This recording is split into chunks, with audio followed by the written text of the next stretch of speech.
Your voice, your opinion, your community. Fact TV, free speech protected.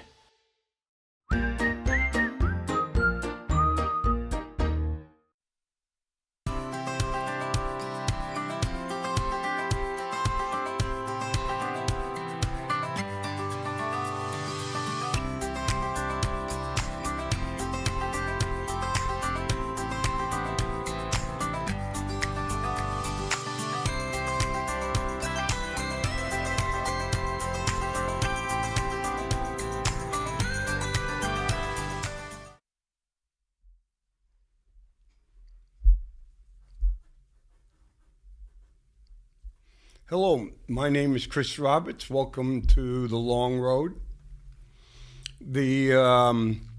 For some of us who are old enough when high school was much more demanding of us, and for example, I had to read Machiavellian's The Art of War and the Prince in high school for a research project. I had to read Julius Caesar by Shakespeare for my 10th grade English class. You may be wondering why I'm talking about Shakespeare and Machiavellian. They play on Julius Caesar and Machiavellian.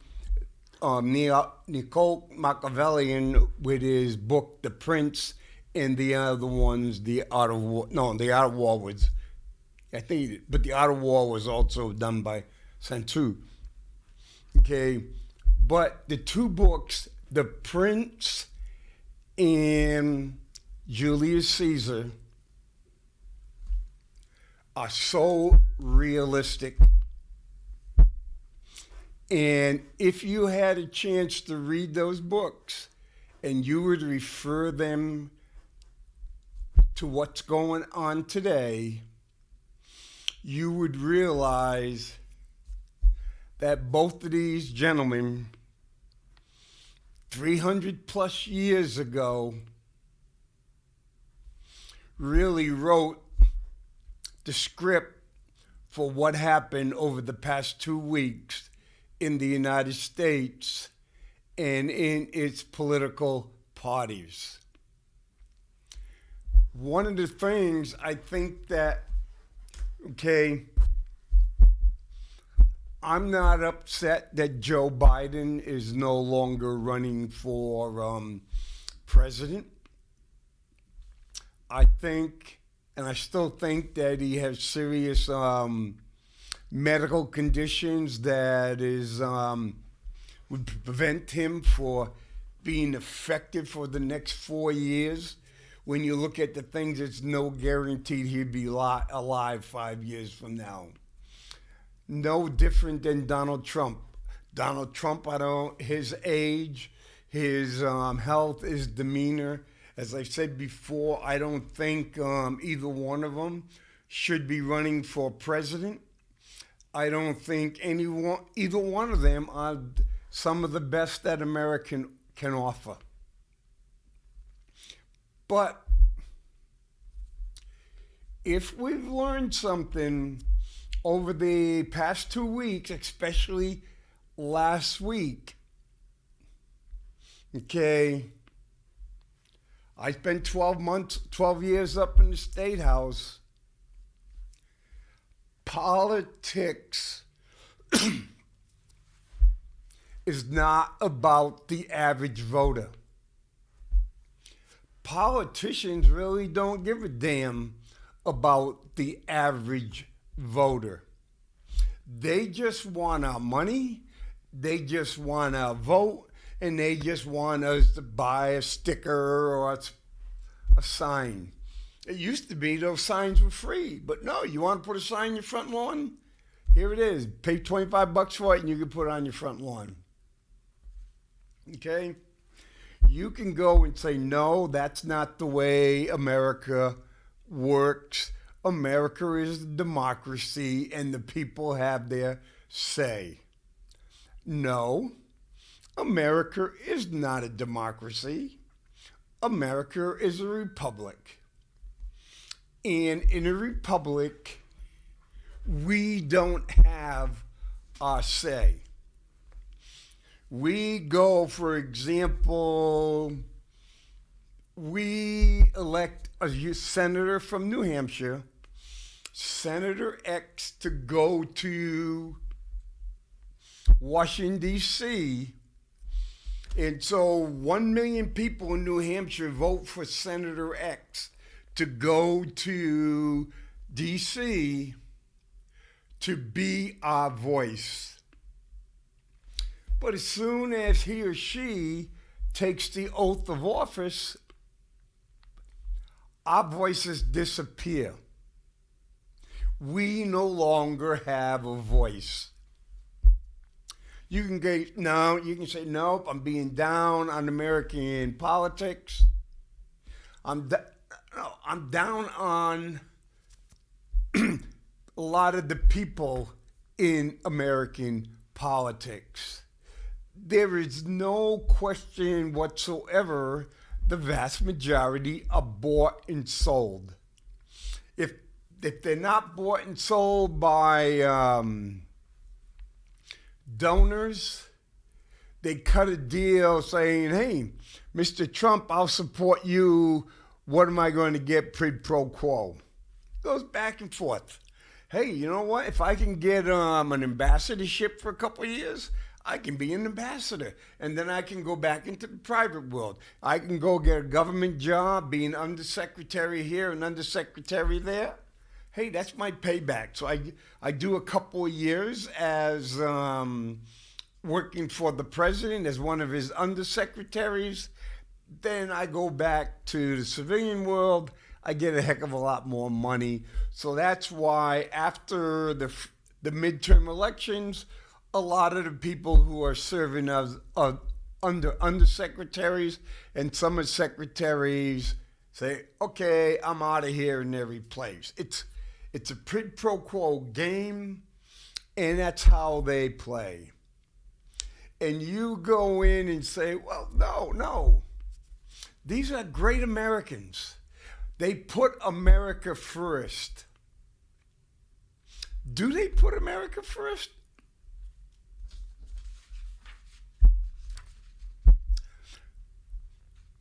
President Biden, when he stated the other day, I believe it is in the best interest of my party and the country for me to stand down. In the best interest of my party, and the country for me to stand down. Not in the best interest of the country, but the best interest of his party. And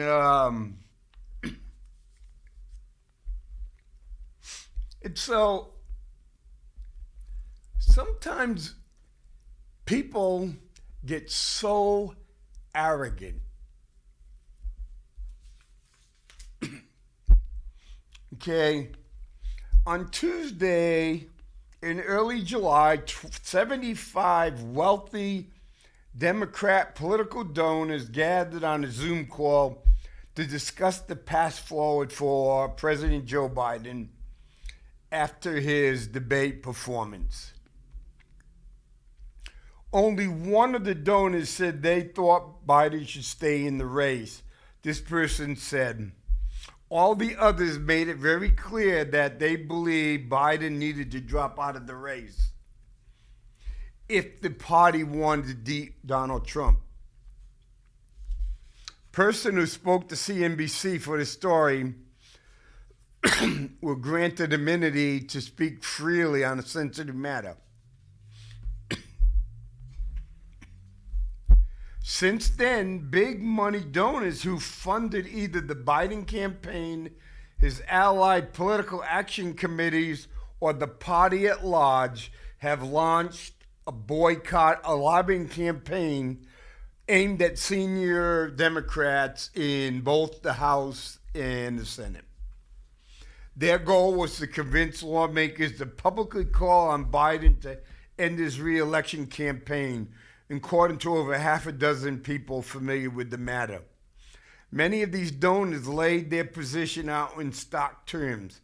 If Biden refuses to drop out, they would not be given money to help his re-election until polls showed that he was a clear favorite to beat Trump. So, you got 75 people of some of the wealthiest people in the United States who support the Democrat Party, and they say, okay, we're not giving any money unless Biden drops out, or he can guarantee us a victory. Okay. So we can expect 160 to 170 million people to vote in the presidential election. But this group of political donors, wealthy, extremely wealthy political donors, has said, hey, nope. 74 says he has to go, and if he doesn't go, we're not giving him money, and we're not giving a lot of Democrats running for Senate and Congress money either. So they go to some of the people, go, hey, you know what? You bet to get him to drop out. You bet to talk to him about dropping out because we're not giving money. Plain and simple.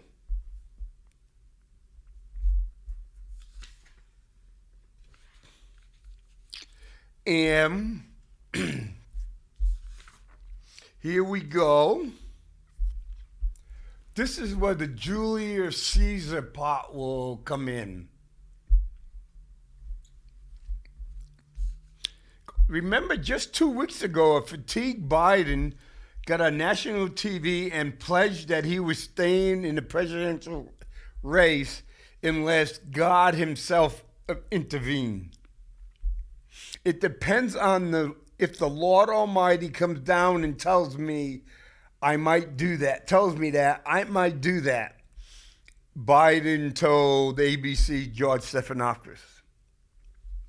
So Biden goes on public TV, he's doing a one-on-one interview, and he says, if God Almighty comes down to me and tells me I should drop out, I will consider dropping out.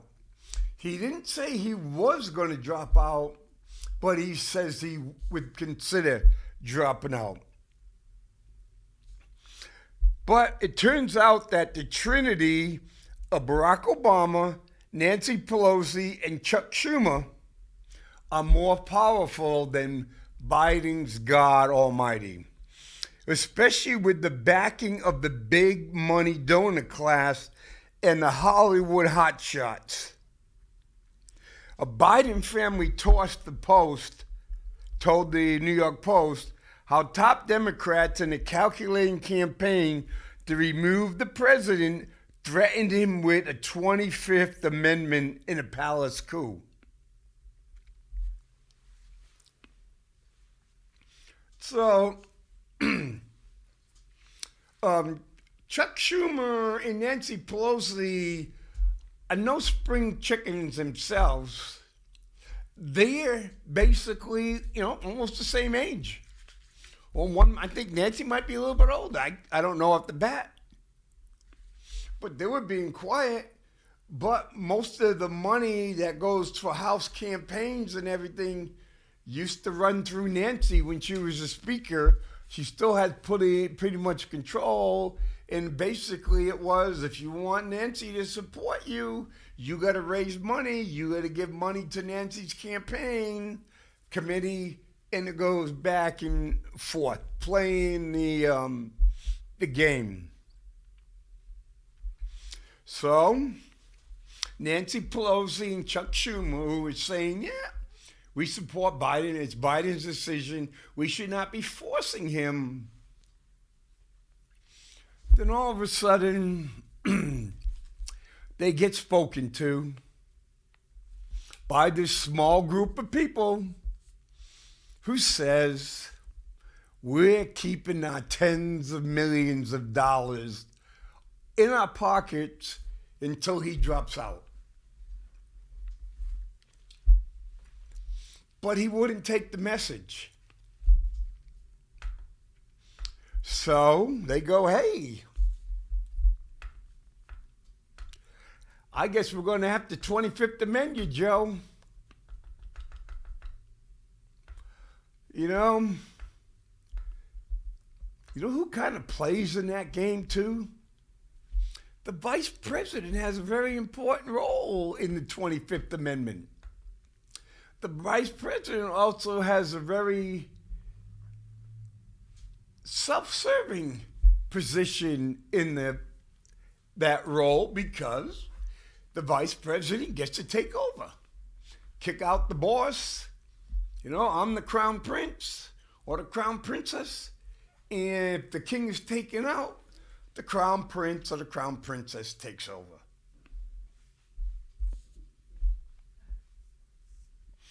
And after doing the deed, they donned their Democratic jerseys, put on a smile, and honored their friend, dear Joe, good old Joe. President Obama says it's a testament to Joe's Biden's love of country and the historic example of a genuine public servant, once again putting the interests of the American people ahead of his own, that future generations of leaders will do well to follow. That's really damning with faint praise. There was nothing there. It's like, Joe, get the hell out. We're looking for future leaders. You are not the future, Joe. You are not even the present. So get the hell out and disappear. That's what President Obama was saying to President Biden. Joe Schumer, Majority Leader of the Senate. Joe, today shows you are a true patriot and a great American. What is that? What is a true patriot and a great American? Hey, Joe's been in politics most his whole life, I think. He went into the Senate like age 29, right there. And all he's done is work into politics. He never went off to war. He never served in the military. He used to go home every weekend or every night. I think it was, they're saying every night he would take the train home. Amtrak. He had a cozy job. Pays well. Gives a lot of prestige in travel. But how do you go and say you are a true patriot and a great American? You're talking about someone who's given 50 years in public service, elected, and that's all you can come up with? You're a great patriot and a true American and a great American. It would not take me long to come up with a whole bunch of true patriots and great Americans. We just got done talking about D-Day 80 years ago. There's some great Americans. There's some true patriots. Medal of Honor winners, Silver Stars. Those are great Americans. Those are patriots.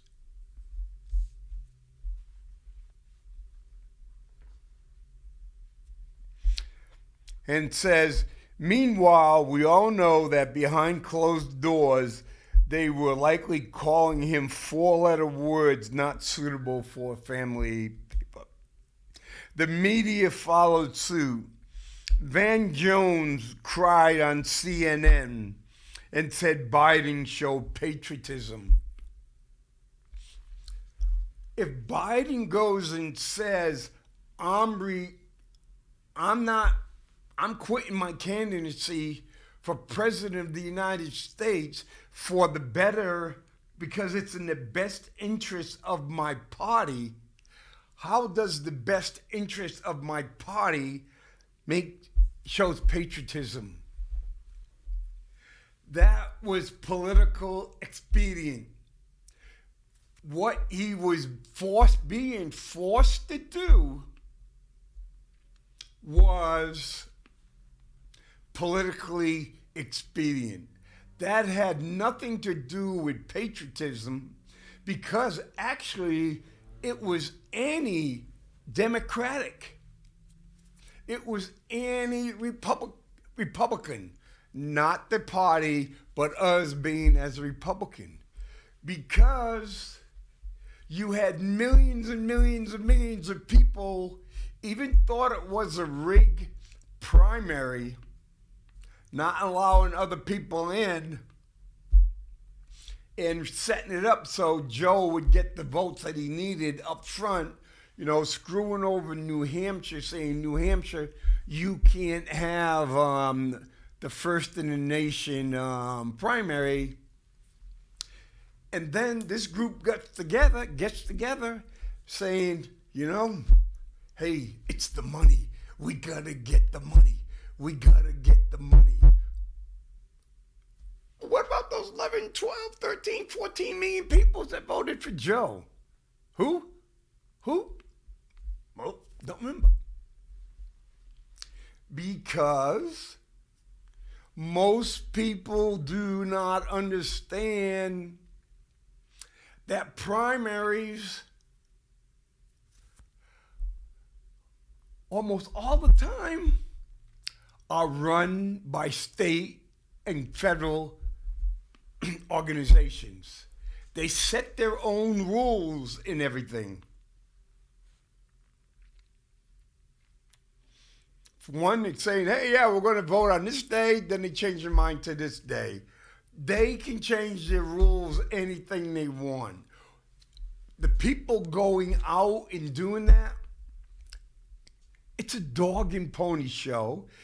We quote get the vote, but even if we vote for someone, there's no guarantee that person is going to get the nomination.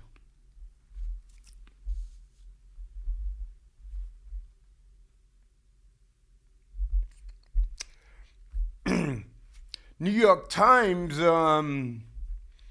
Ezra Kane called him an actual hero.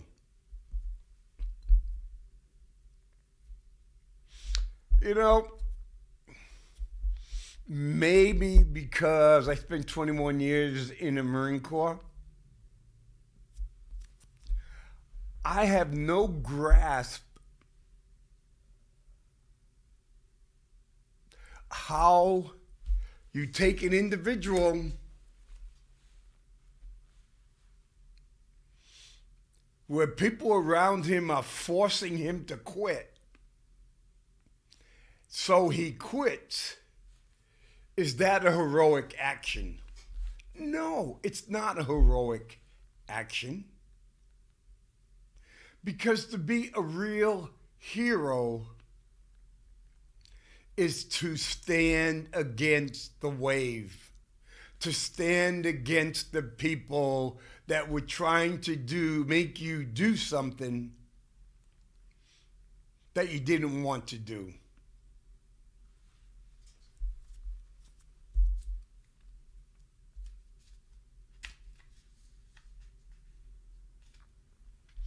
Well, I wonder how many of you know that senator from Pennsylvania. The one always likes to wear sweatsuits and things like that. He's about 6'6". He's had a stroke. He has some mental health with depression and everything, but he's still going along. You want to know what he said? Remember, this is a Democratic senator from Pennsylvania, John Fetterman. He said something.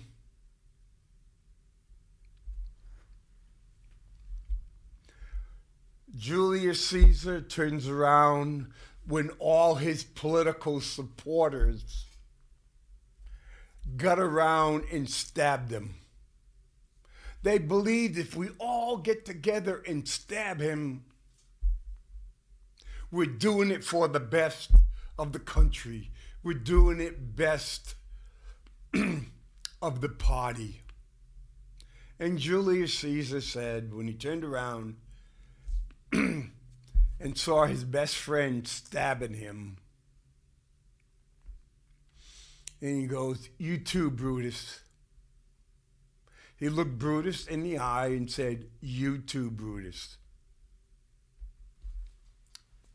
It caused Brutus a lot of guilt later on and stuff.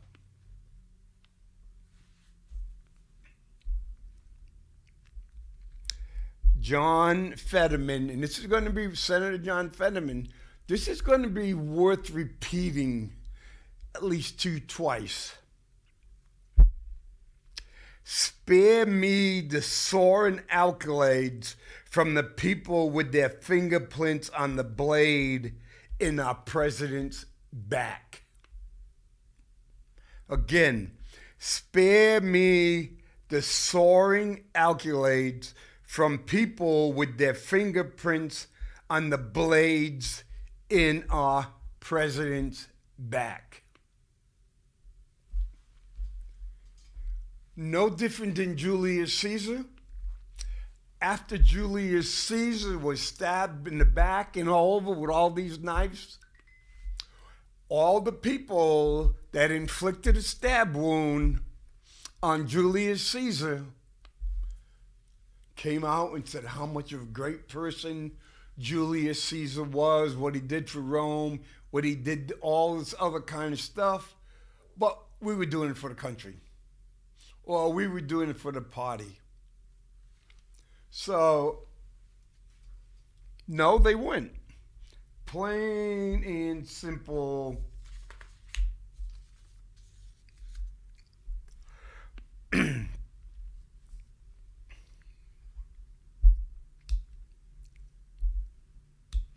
It said that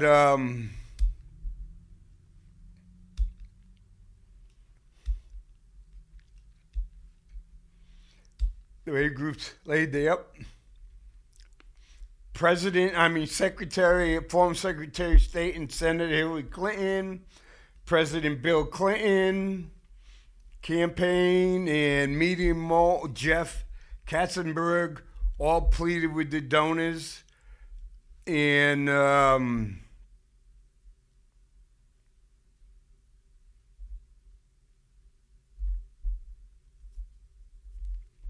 Biden, who repeatedly said he had no plans to drop out from the race, despite over 20 members of Congress publicly calling on him to pass the torch, which many more doing so in private.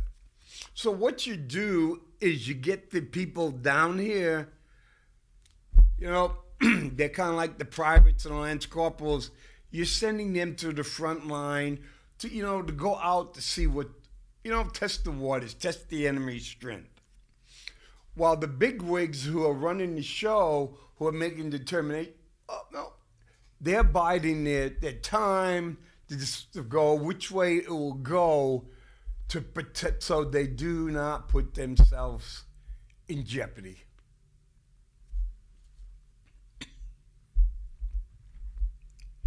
I think almost every donor at this point had publicly or privately expressed their deep concern to the campaign team, to the former House Speaker Nancy Pelosi, Senator Majority Chuck Schumer, House Majority Hakeem Jeffries, said one long time Biden bundler.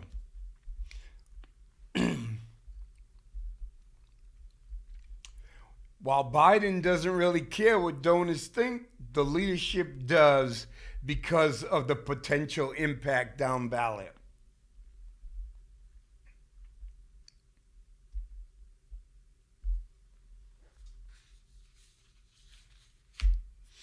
It's so here we are. Just think, again, 160 to 170 million of us are going to cast our ballots in November.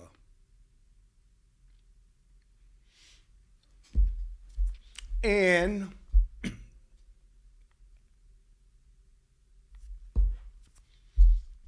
maybe 250, 300 wealthy, extremely wealthy donors to the Democratic Party has decided who is going to be the candidate, Democratic candidate, for the President of the United States.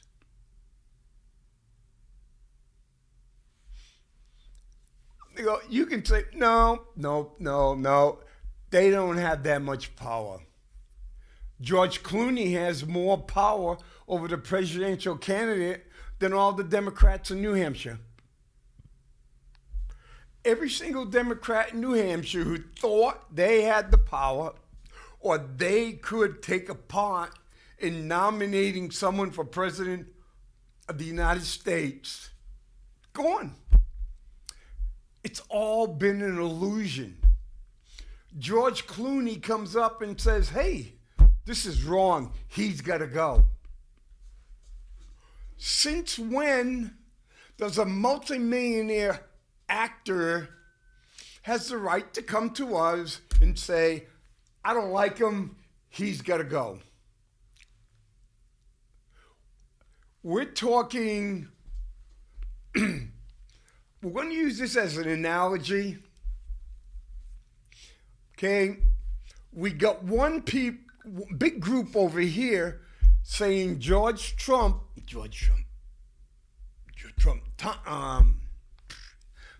Trump is the biggest threat to our democracy. Donald Trump, Project 2025, this and that is the biggest threat to our democracy.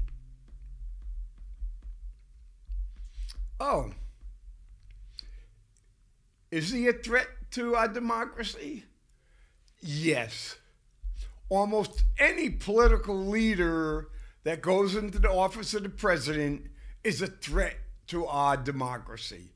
The members of the founding fathers knew that. That's why we have a Supreme Court, and that's why we have Congress. The President of the United States can't spend any money that Congress doesn't give him. And if Congress does its job, he can't get involved in any armed conflict unless Congress approves it. So that's a plain check and balance.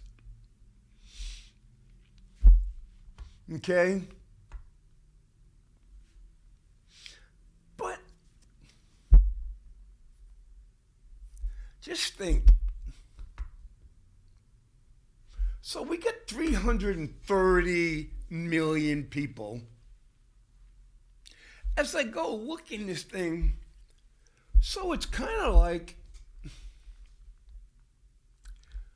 maybe a couple of thousand really, really wealthy people in the United States, or people, movie stars, maybe the Kardashians. They go, no brain power there, but a lot of people like to watch them. So, influence, I hate that word, TikTok. So what we have is a couple thousand people who have so much money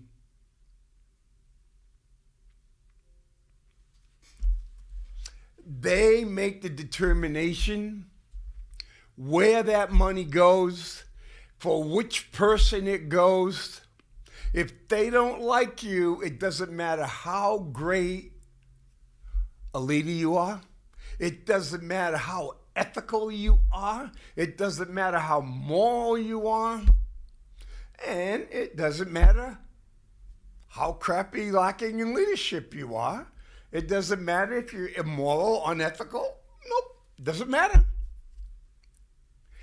If these small group of individuals make the determination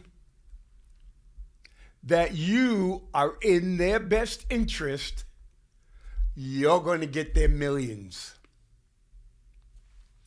And I go, if I want to donate to a candidate, I'm limited. I think it was $1,800 if I want to donate to a candidate. But if I want to create a committee, a campaign committee, I can put millions in there. Or I can get 3 Democrat presidents in New York and I can say, take a picture with all 3 of us, only going to cost you $100,000.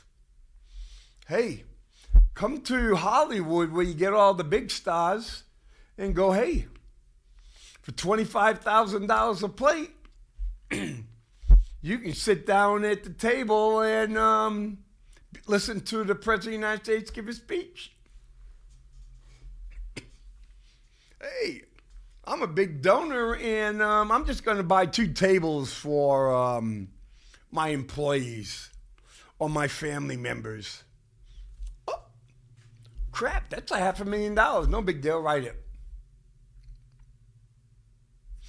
But you and I can't do it.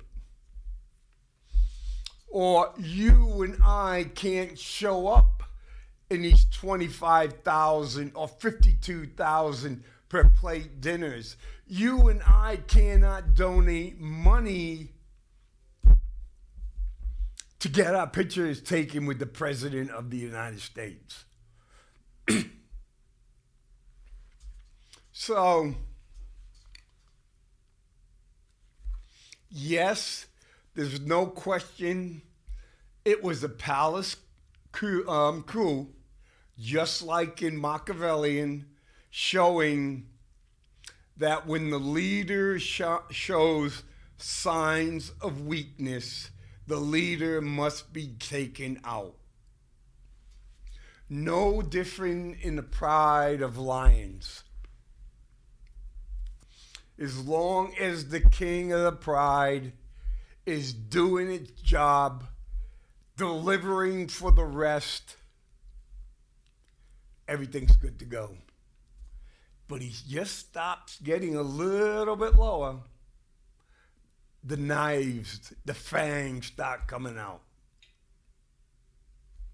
And what will happen is, once you get to the point, some of the king of the pride's most loyal followers will be the first to destroy him. And so a lot of President Biden loyalist people did him in. They did not do him in for the best of the good of the country. They did him in, quote, as some have said, for the future of the party. Not the future of America, but the future of the party. And so it's kind of amazing. So the President of the United States says he's not going to do it. He's not going to continue. So instead of being on camera, going like President Johnson, hey, I will not run for the nomination, nor will I accept my party's nomination for President of the United States. I am going to spend the rest of my remaining time doing the best job possible for my fellow Americans. Me being facetious, President Biden, the reason it took him so long to become president, because he kept getting caught for, not libel, plagiarism. Okay, if he could have plagiarized President Lyndon Johnson, and people would have accepted it. But no. He sends a little short note out on Twitter, or X as they call it. Yes, and when he finally dropped out of the Saturday, out on a Sunday afternoon, he did this by posting a letter to X, not on the White House letterhead, but on his own letterhead. You would think something as monumental as this would be something that would go into the presidential library, and you would want it on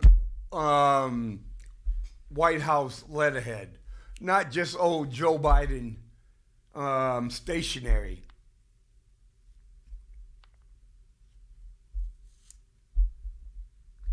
And he goes, what he wrote on Twitter.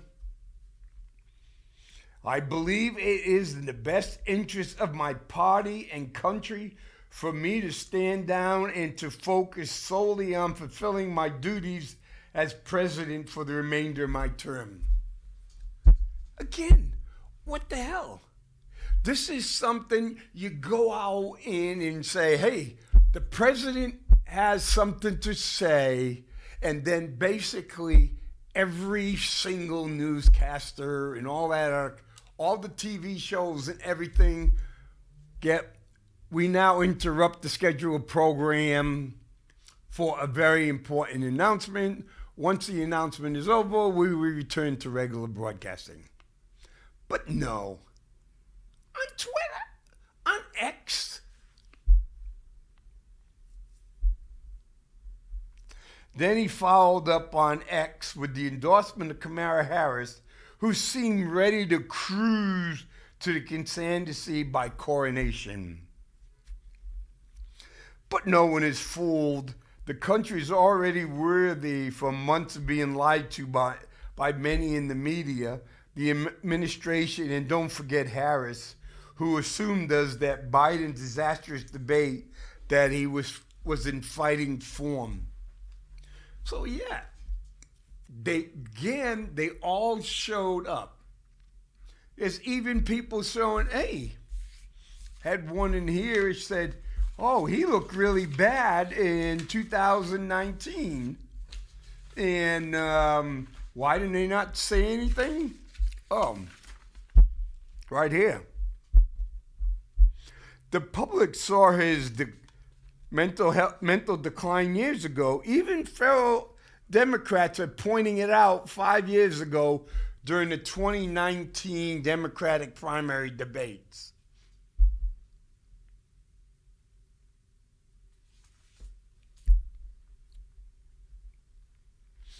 Why? They looked the other way because they thought he had a good chance to beat Trump. He was going to beat Trump. And again, it's kind of just like George Bush, baby Bush. There was people around him like Cheney and Rumsfeld and those. They were power-hungry people. But none of them, they all knew that none of them were elected, could be elected. So they found the man everybody would love to have a beer with. And they got to run a lot of things behind the curtains. They were behind the curtains. just like there was people behind the curtains with President Biden. His press secretary who came out and every single day lied or failed to tell the whole truth. Other days she completely out lied. His handlers, they were handling him because they like to be staying in power.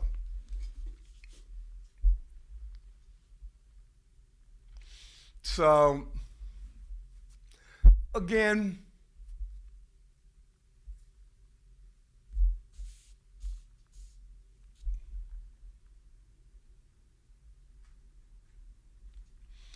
it's just amazing. Within 48 hours after President Biden endorsed Harris for presidency, the major donors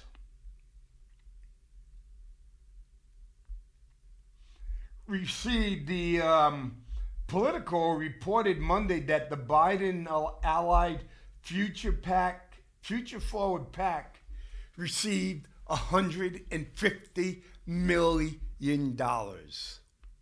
Within 48 hours, $150 million in checks were written. When I was reading this morning, Harris is up to $210 million. 96 hours, $210 million.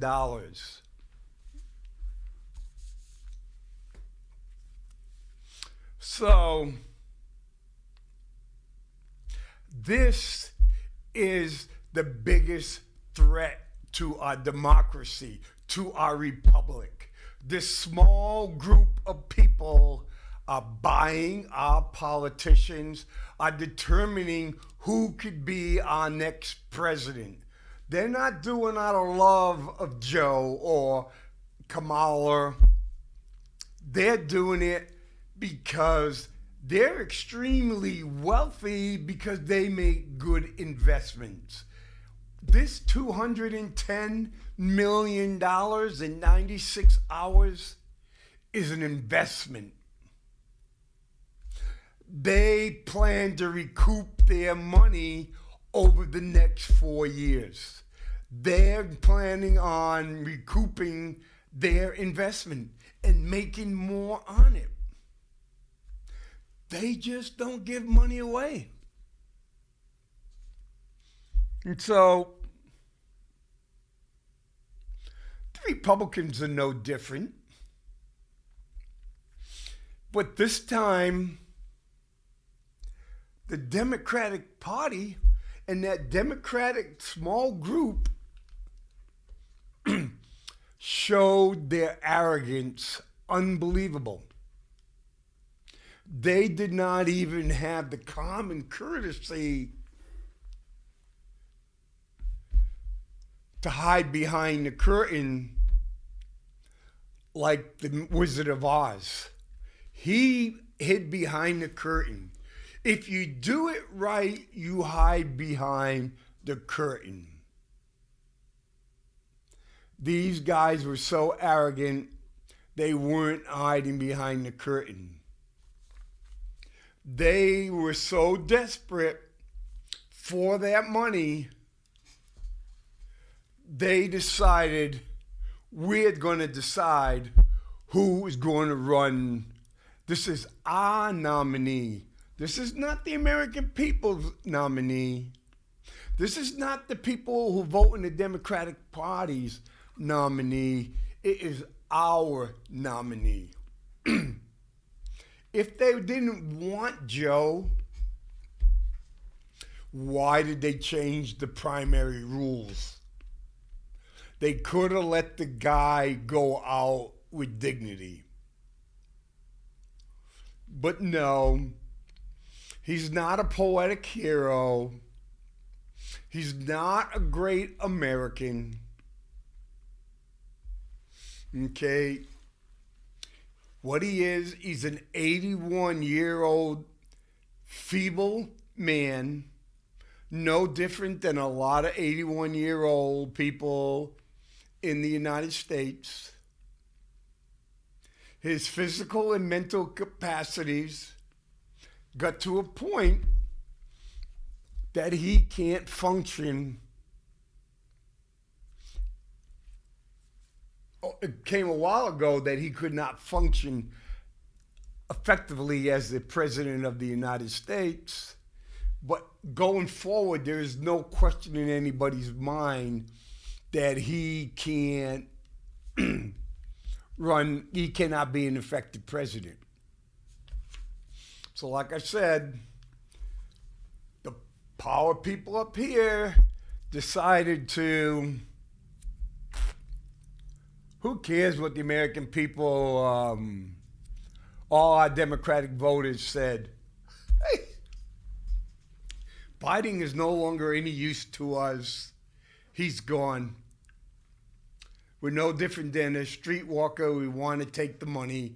We were offered a whole bunch of money. We're taking the money and we're throwing good old Joe out to the wolves. And basically, in a short period of time is, hey, what about Joe? And they're going to go, who's Joe? He's going to be quickly forgotten. And the other one, I don't have it in this one, but one of the other articles, and it says they went to some of the donors. Some of the donors talked to the people that work for Biden and say, hey, Mr. Biden, no presidential library. What?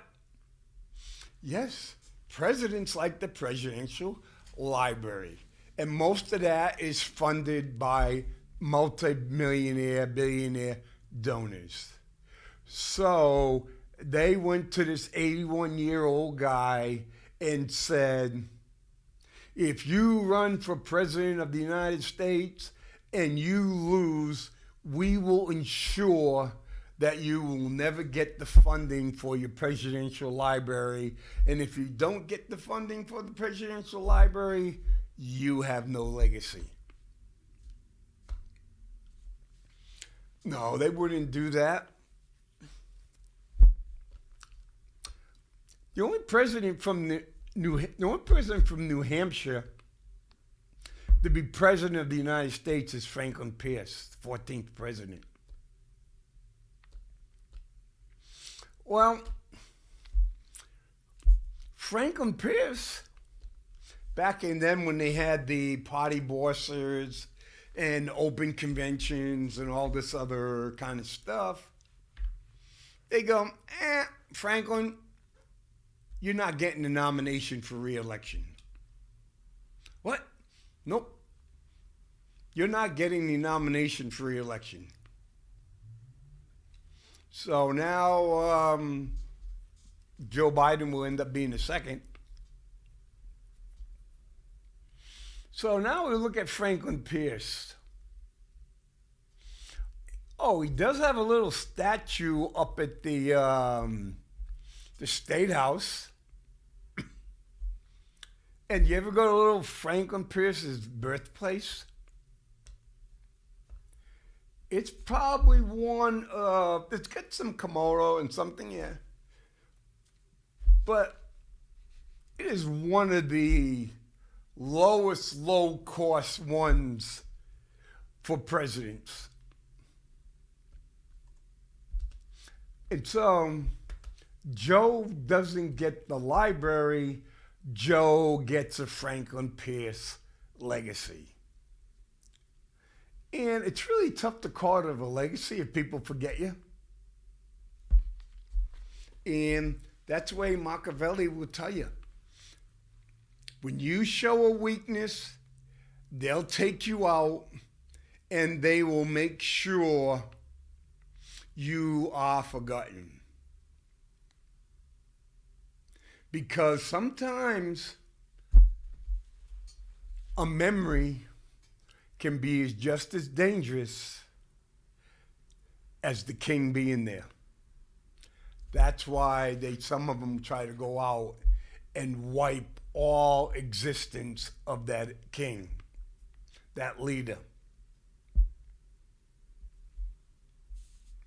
Joe was not intelligent enough, and Joe was not cunning enough to match up to Obama, Pelosi, good old Chuck Schumer, and some of the other ones. Those individuals have given plenty of knives to people along the way to ensure that they never become threatening. And that's why, look at all the old leaders in the government. No different than New Hampshire. The old people don't want to go. Abraham Lincoln once said, if you want to understand the character of a man, and it could be person now, of a man, give him power and see what he does. Okay, someone, it's a great guy, but if you put him in a position of power, all of a sudden you go to say, who the heck is that person? I never expected that from them.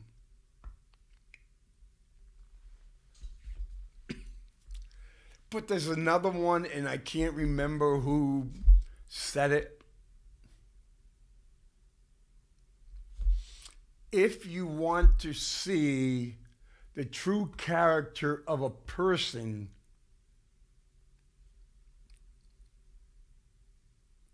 wait until it's the time to give up power. Again, if you want to see the true character of a person,